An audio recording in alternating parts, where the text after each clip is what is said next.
स्वागत है आपका दुनिया कहानियों की में, जहां हर कहानी डर और रहस्य के बीच की रेखा मिटा देती है।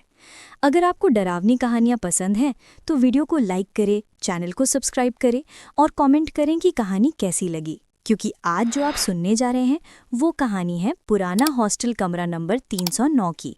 वो कमरा जो अब बंद है, लेकिन जिसकी खिड़की आज भी हर रात खुद खुलती है। अंशुल नाम का लड़का इंजीनियरिंग कॉलेज में नया दाखिला लेने आया था। उसे रूम मिला 309 हॉस्टल की तीसरी मंजिल पर। कमरे के बाहर लिखा था खाली नहीं है, लेकिन वार्डन ने कहा, अरे वो तो किसी ने मजाक में लिख दिया, जाओ रहो वहाँ। अंशुल मुस्कुराया। उसे क्या पता था कि वो मजाक नहीं, चेतावनी थी। पहली रात कुछ नहीं हुआ, बस कमरे में अजीब सी ठंडक थी। पंखा बंद था, फिर भी हवा बह रही थी। उसने सोचा शायद खिड़की खुली है, लेकिन खिड़की अंदर से बंद थी। जब उसने सोने की कोशिश की तो दीवार के उस पार से किसी के कराहने की आवाज़ आई, बचाओ। उसने बाहर जाकर देखा, पर आसपास कोई नहीं था। अगले दिन दोस्तों से पूछा तो सबने कहा 309। अरे वो तो साला श्रेयस का कमरा था। 3 साल पहले इसने वहीं फांसी लगा ली थी। अंशुल ने हंसकर टाल दिया, भूत प्रेत जैसी कोई चीज नहीं होती। तीसरी रात जब वो पढ़ रहा था तो खिड़की अपने आप खुल गई। बाहर कोई नहीं था, लेकिन शीशे में किसी का चेहरा झलक रहा था, गर्दन से लटकता हुआ चेहरा।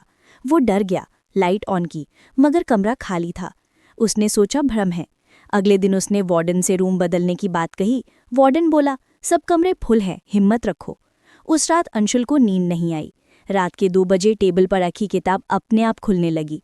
पन्ने तेजी से पलटने लगे और बीच में एक पेज पर रुक गए। श्रेयस लिखा था, खून से।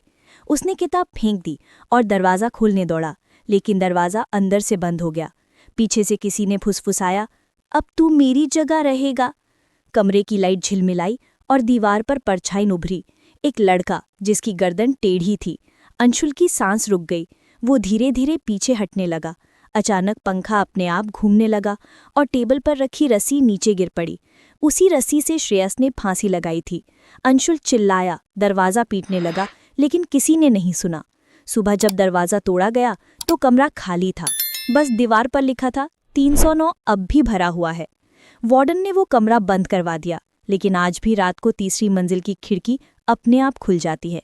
कई छात्रों ने कहा है कि उन्होंने अंदर किसी को पढ़ते हुए देखा है जिसकी गर्दन झुकी हुई होती है। कॉलेज प्रबंधन ने अब उस कमरे के बाहर ताला डाल दिया है, लेकिन अजीब बात यह है कि हर सुबह वो ताला खुला मिलता है। कहते हैं जब किसी की मौत अधूरी होती है तो उसकी आत्मा वहीं रह जाती है जहां उसने आखिरी सांस ली हो। श्रेयस की अधूरी डिग्री शायद आज वही पूरी कर रहा है किसी और के शरीर में। इसीलिए अगर कभी आप किसी हॉस्टल में रहें और कमरे के बाहर लिखा मिले खाली में ही है, तो यकीन मानिए वो मजाक नहीं होगा। अगर कहानी पसंद आई हो तो लाइक करें, कमेंट करें कि कौन सा हिस्सा सबसे डरावना लगा और सब्सक्राइब करें हमारे चैनल दुनिया कहानियों की को, क्योंकि अगली कहानी शायद आपके कमरे की भी हो सकती है।